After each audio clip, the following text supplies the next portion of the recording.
And a good morning to you. Welcome to 5 on Your Feed, our new digital show. So fun. They invited me on this morning. I'm pretty excited. Well, we checked the list and we're like, all right, Alec can do it. No. They came and they found me and they said, are you available to come and hang out? And I said, with Ryan, of course. There you go.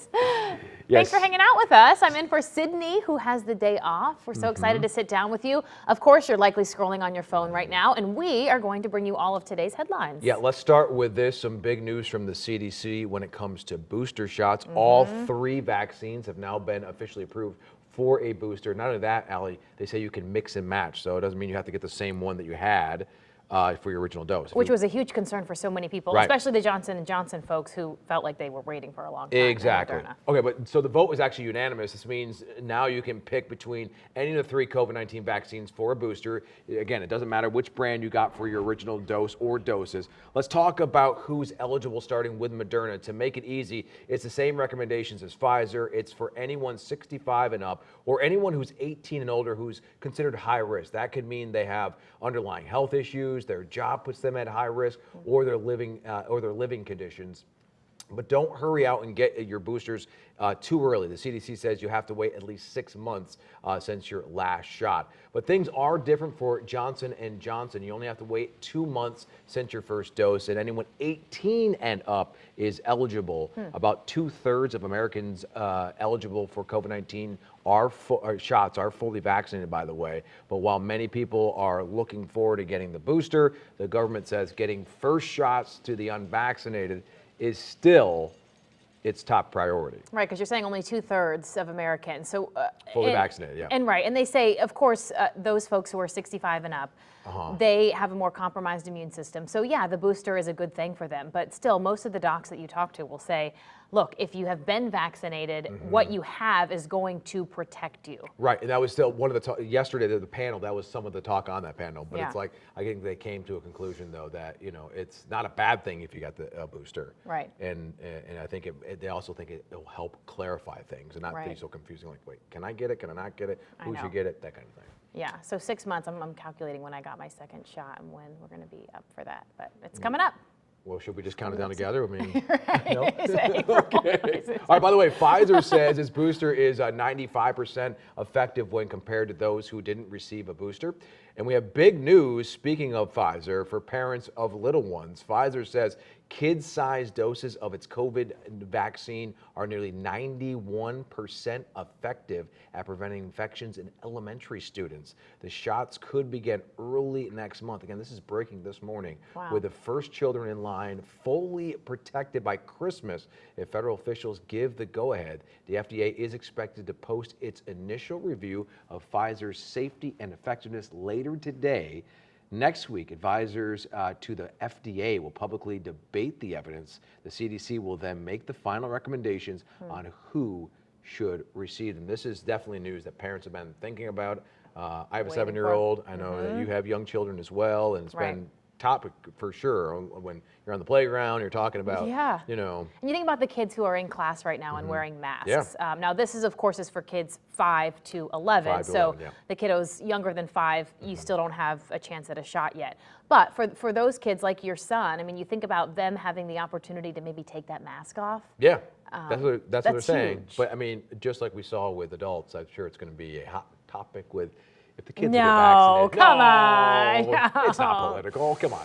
All right, Ryan, well, the other big story this morning is, of course, what's happening at Mizzou. A lot is happening there with the Fraternity Greek life there, and it's all surrounding what happened with a freshman after a night of too much drinking, hospitalized with apparent alcohol poisoning. Now, this all happened at Phi Gamma Delta Fraternity. It's also known as Fiji. Students on campus told us that Fiji has a bad reputation there at Mizzou, and records actually show that Fiji violated the school's alcohol policy 5 times in the last 4 years.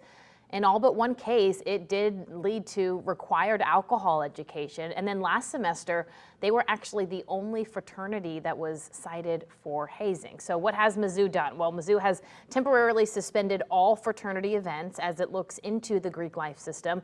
And the university has promised that it will hold responsible those who willfully violate school regulations, including possible criminal charges in this. So Wow. a lot happening there with Greek life. A lot happening for sure. I know that I think the protest we saw was like 200 kids protesting. You know, it was a little shocking to see how many students came out and you know, very blatantly said, look, this is a huge problem. And then they even went on to say that sexual assault is a big issue and that drugging is a huge issue. So I think Mizzou has a little bit of work to do when it comes to Greek life. Yeah, and another thing too, some of the, I said this yesterday, but some of the fraternities were also quoted saying, you know, this gives all fraternities a really bad name.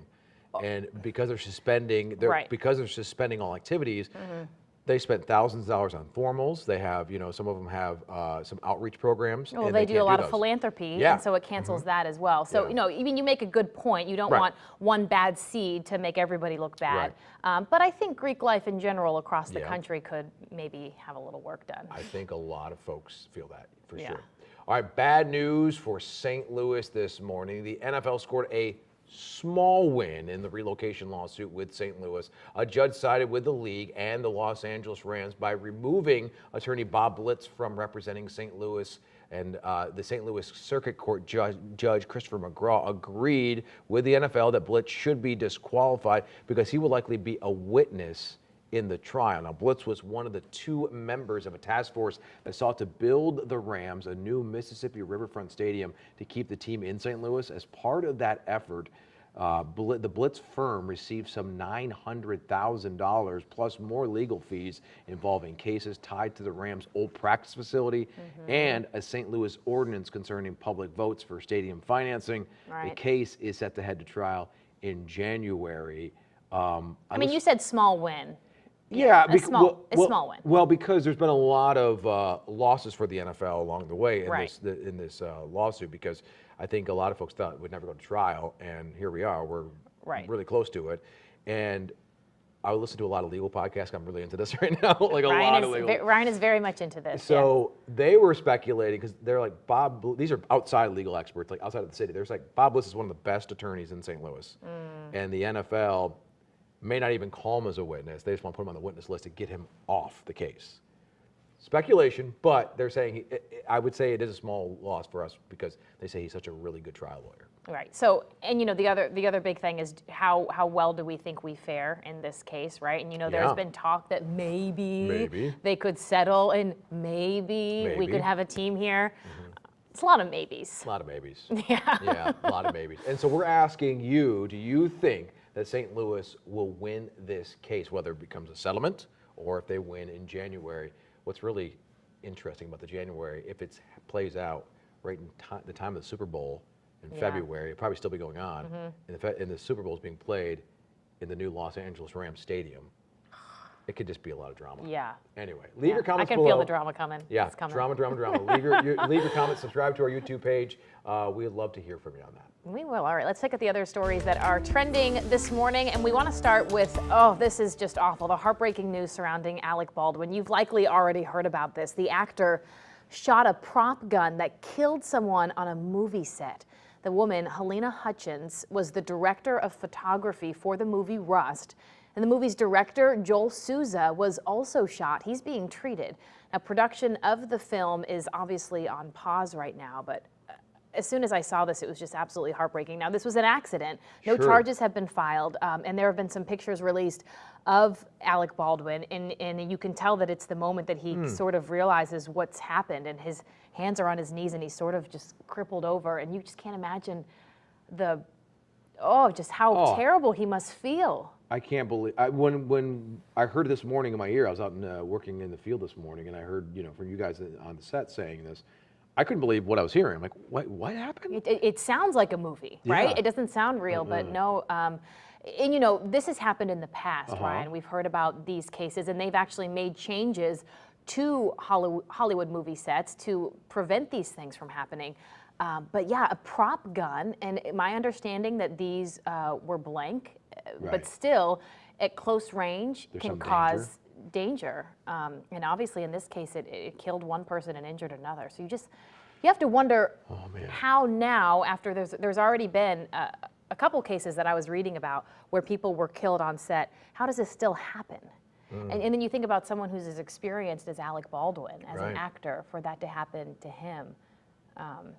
It's It's just awful. It is horrible. Yeah. All right, another story catching your attention today. Scammers are bringing out old tricks. Here's what they're doing. They're sending an official-looking email or letter that claims to be from the U.S. federal court or another law enforcement agency. Look at an example of the letter. It's pretty convincing, actually. It gives you two choices: face indictment or accept an agreement as a cooperating witness, which is $7,000 in legal fees. Simply throwing the letter out may not be the end of it. Scammers are actually following up the letters with demanding phone calls. Now, if you get a letter claiming to be from the federal court or any local police department, the FBI recommends contacting them independently to verify the correspondence. Don't just use that number that's sent on, obviously, the mailing. But we've covered these so many times, and they will always tell you, look, we never call. Right. You know, the IRS never calls, and, you know, always verify. The BBB is a great resource if you if you have Better Business Bureau. And if it feels like there's something fishy, it likely is. For sure. For sure. Yeah. I don't even want to get into the amount of scam calls that I get to my phone. I just wonder, what is it that I signed up for somewhere along the line? Was it some shopping website that they sold my information? Yeah, probably shopping. Oh, yeah, probably shopping. All right, well, this story has been a huge click on our website this morning. This boat that is still stuck in the Mississippi at the Chain of Rocks Bridge, it's been here for 2 weeks now. Jeez. Yeah, the St. Louis Fire Department says 2 people, a man and a woman, were actually rescued, but that happened back on October 5th, Ryan. Yeah. So it's still just hanging out. The Coast Guard is monitoring the boat to make sure that it doesn't cause any pollution, but yeah, it's been there, it's still there. It's a nice looking boat. It's a nice looking So I'm guessing they'll have to pay for the tow, the boat owners. Yeah. Which probably won't be cheap. No. All right, let's throw things over to weather. We got some rain in the forecast. Happy Friday. We made it to the weekend, but we do have some weather changes on the way. While we're dry today and much of Saturday evening and Sunday, this next system moves into place, and we do have an enhanced risk for severe weather on Sunday. Main threats here: winds over 60 miles per hour, and even a few tornadoes are possible Sunday afternoon and evening as that system moves into place. Today's dry. We'll have some sunshine this afternoon, but staying cool. More rain Saturday evening, and that rain will go until Sunday. Okay, let's talk about this. Spooky season is upon us, so you know there is a lot to do around STL this weekend. Rockwell Beer Company is officially opening its Rockwell Beer Garden in Francis Park. You've ever been to Francis Park? It's beautiful. I haven't. It's in South St. Louis in the hills. Starting this afternoon, the Beer Garden will offer a family-friendly food menu as well as a selection of craft beers. Allie, wait, don't leave yet. Wine and spirits. You've said enough. The Rockwell Beer Garden opens at 4 o'clock. And it's family friendly, come on. St. Charles Main Street will be filled with pumpkins for the annual Pumpkin Glow. This is cool. Hundreds of glowing pumpkins will line the street, and the shops will even stay open late for you. People are also encouraged to dress up, wear their costumes. One change this year is that no candy will be handed out. What? Yeah, I know. You can catch the Pumpkin Glow, though, if you're still interested, without the candy. 5 to 9 tonight and tomorrow. Well, Missouri's first food truck garden is getting into the Halloween spirit this Sunday morning at 11. 9 Mile Garden in South County will host a Halloween pet costume contest. There will be a stellar lineup of food trucks as well, including Gorilla Street Food, which is really good, Havana's Cuisine, and Farm Truck, and much more.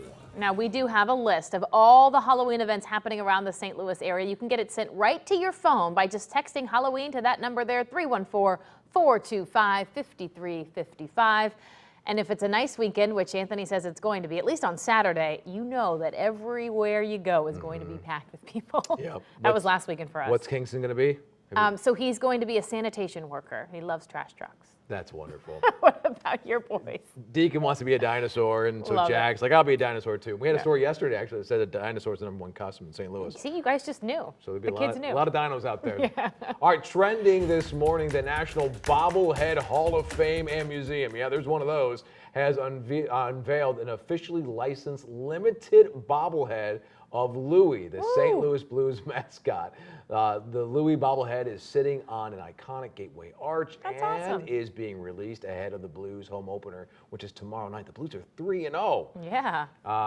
They're available at the National Bobblehead Hall of Fame online store that costs $40 plus $8 for shipping and handling.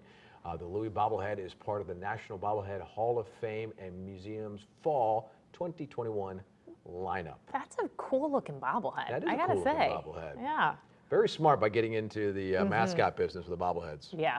Really good stuff. Really good stuff. All right, you have to go shoot a story. I do, yes, I have to run. But this was fun. This I was hope you fun. have me back. I do talk a lot. I got a couple raps in my ear. Allie rap. Speaking- We know this is an online show, but yeah. Speaking of raps. All right. Well, have a wonderful Friday and a great weekend. We'll see you Monday. Bye, guys.